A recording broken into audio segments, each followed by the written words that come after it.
ताशिदलेक और नमस्कार। तिब्बत टीवी के हिंदी प्रसारण में स्वागत है। तिब्बत टीवी के साप्ताहिक हिंदी समाचार में हम दर्शकों को परम पावन दलाई लामा, वर्तमान तिब्बत की परिस्थिति, निर्वासन में तिब्बत तथा तिब्बत मुक्ति साधना के संदर्भ में वैश्विक कार्यक्रमों की जानकारी उपलब्ध कराते हैं। आपके साथ मैं हूं तेंजिन पेलजोर। देखिए इस सप्ताह के प्रमुख खबर। परम पावन दलाई लामा जी का पर्यावरण कार्यकर्ता ग्रेटा थुनबर्ग के साथ जलवायु संकट फीडबैक लूप्स विषय पर संवाद। परम पावन दलाई लामा जी की अमेरिका सरकार की तिब्बती मामले के लिए विशेष समन्वयक रॉबर्ट ड्रेस्ट्रो के साथ ऑनलाइन मुलाकात। अमेरिका के नवनियुक्त तिब्बती मामले के लिए विशेष समन्वयक रॉबर्ट ड्रेस्ट्रो का तिब्बती नेतृत्व को संबोधन। चीनी दमनकारी नीतियों के खिलाफ प्रदर्शन करते हुए आत्म बलिदान देने वाले तिब्बती युवा की 5 साल बाद खबर। देहरादून तिब्बती कल्याण कार्यालय द्वारा भारत तिब्बत सीमा बल की मुख्यालय में मोबाइल तिब्बत संग्रहालय की फोटो प्रदर्शनी। जेनेवा स्थित संयुक्त राष्ट्र के बाहर तिब्बत एकजुटता अभियान द्वारा 108वें प्रदर्शन का आयोजन। अब सुनिए समाचार विस्तार से। गत 10 जनवरी 2020 को परम पावन दलाई लामा जी ने धर्मशाला स्थित अपने आवास से वीडियो लिंक के माध्यम से पर्यावरण कार्यकर्ता ग्रेटा थुनबर्ग, जलवायु परिवर्तन पर अंतर सरकारी पैनल की रिपोर्ट्स के लेखक विलियम मोमो और प्रसिद्ध आर्कटिक वैज्ञानिक सुजन नदाली के साथ जलवायु संकट फीडबैक लूप्स पर परिसंवाद किया था। यह परिसंवाद माइंड एंड लाइफ इंस्टीट्यूट द्वारा आयोजित किया गया था।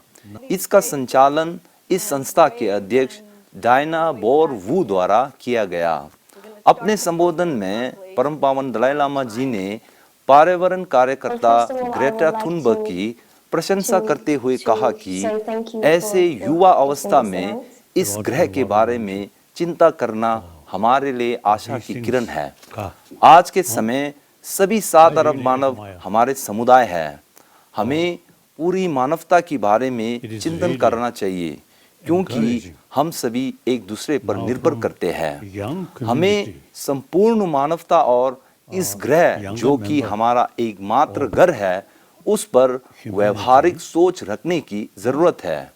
मैंने अपने जीवन में तिब्बत और धर्मशाला दोनों में बर्फबारी में बहुत गिरावट देखी है। मुझे कुछ विज्ञानियों ने बताया कि तिब्बत जैसे जगह को रेगिस्तान में बदलने का खतरा है। इसलिए मैं तिब्बत के पर्यावरण के संरक्षण के लिए प्रतिबद्ध हूँ।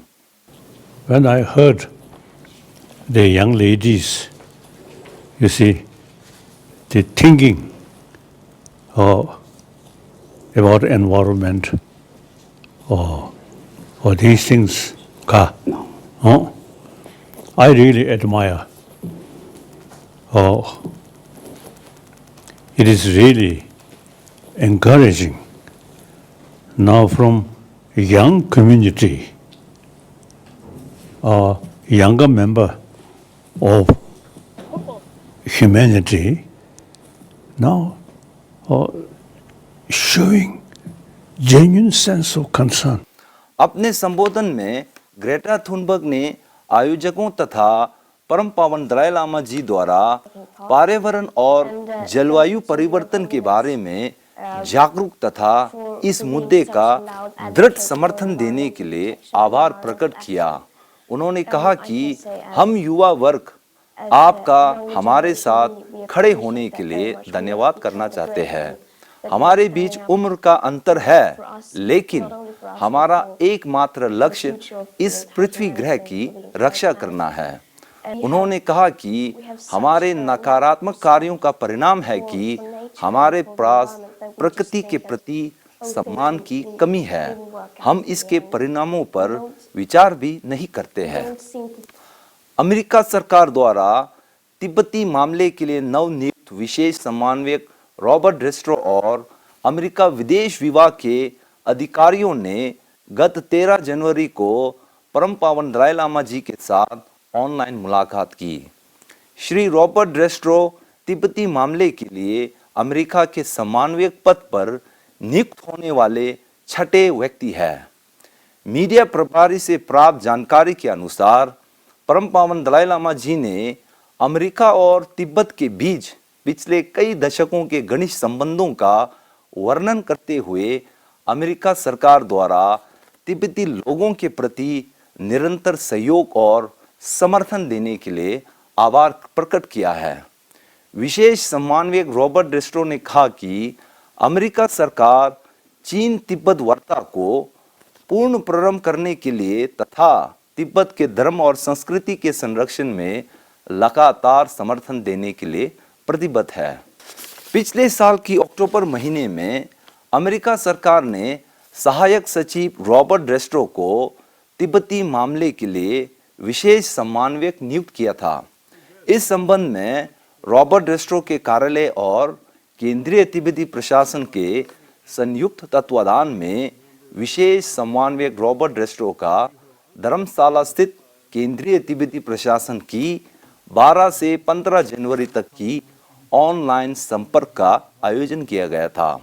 इस दौरान समन्वयक रॉबर्ट ड्रेस्ट्रो ने 13 जनवरी को केंद्रीय तिब्बती प्रशासन के सिक्योंग डॉक्टर लोब्संग संगे, निर्वासित तिब्बती संसद के अध्यक्ष श्री पेमा जुंगने, उपाध्यक्ष आचार्य यिशी फुंजो, कालेनो और संसदीय समिति के सदस्यों के साथ बैठक की।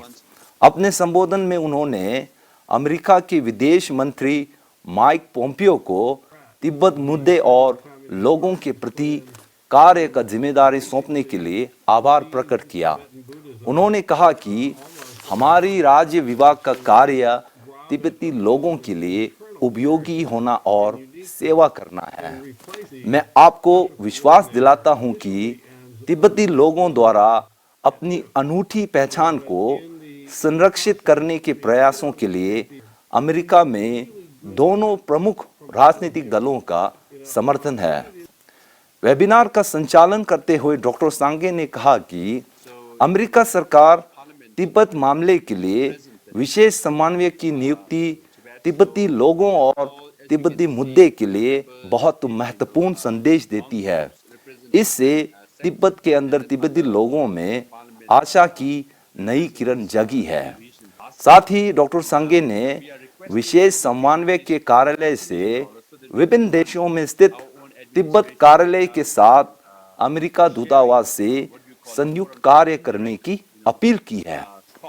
तिब्बत स्वायत्त क्षेत्र के धीरू काउंटी के शाकचुका गांव के 26 वर्षीय तिब्बती युवा शुमो ने 17 सितंबर 2015 को चीनी दमनकारी नीतियों के खिलाफ विरोध प्रदर्शन करते हुए आत्मा बलिदान दिया था। चीनी पुलिस ने उन्हें तुरंत गिरफ्तार कर अस्पताल में भर्ती कराया, लेकिन दुर्भाग्यवश उनकी उसी दिन मृत्यु हो गई थी। शुमो द्वारा किए गए आत्मा बलिदान का बहुत सारे तिब्बती गवाहें हैं, परंतु चीनी दमनकारी नीतियों तथा चीनी शासन का तिब्बत में इंटरनेट पर प्रतिबंध के कारण इस घटना का 5 साल बाद हाल ही में खुलासा हुआ था। ऐसी बहुत सारी घटनाएं हैं जहां चीनी शासन ने तिब्बत के अंदर की सच्ची दास्तान को अंतर्राष्ट्रीय समुदाय से छुपा रखा है। देहरादून स्थित तिब्बती कल्याण कार्यालय और दून तिब्बती समुदाय के संयुक्त तत्वाधान में मोबाइल तिब्बत संग्रहालय फोटो प्रदर्शनी का भारत तिब्बत सीमा बल के मुख्यालय में आयोजन किया गया। इसका आयोजन विशेष रूप से परम पावन दलाई लामा जी के प्रति कृतज्ञता वर्ष के अंतर्गत किया गया था। इस तिब्बत संग्रहालय का उद्घाटन सीमा बल के उप महानिरीक्षक श्री के.पी. सिंह द्वारा किया गया था। इसमें सेना बल के प्रमुख अधिकारियों तथा जवानों ने भाग लिया था। अपने संबोधन में श्री के.पी. सिंह ने कहा कि परम पावन दलाई लामा जी न केवल शांति का अग्रदूत है बल्कि अहिंसा के रक्षक भी है। उन्होंने कहा कि ऐसे तिब्बत संबंधित संग्रहालय हमारी भारत तिब्बत सीमा बल की जवानों का मनोबल बढ़ाने में बहुत लाभदायक है, क्योंकि उनका कार्य भारत तिब्बत सीमा से सीधा जुड़ा हुआ है।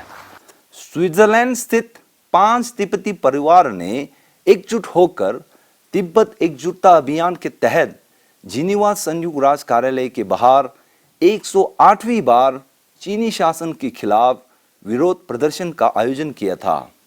यह एकजुटता अभियान इन तिब्बती परिवारों द्वारा सन 2012 से हर बुधवार आयोजन किया जा रहा है। तिब्बती लोगों द्वारा ये प्रदर्शन विशेष रूप से चीनी दमनकारी शासन में यातना झेल रहे तिब्बतियों के प्रति एकजुटता प्रकट करना तथा तिब्बत मसले के समाधान हेतु चीन तिब्बत वार्ता को पुनः प्रारंभ करने के लिए अंतर्राष्ट्रीय समुदाय का ध्यान आकर्षित करना है। इसी के साथ आज की खबरें यही समाप्त होती है। अगले हफ्ते हम फिर मिलेंगे। मुझे दीजिए आज्ञा। नमस्कार।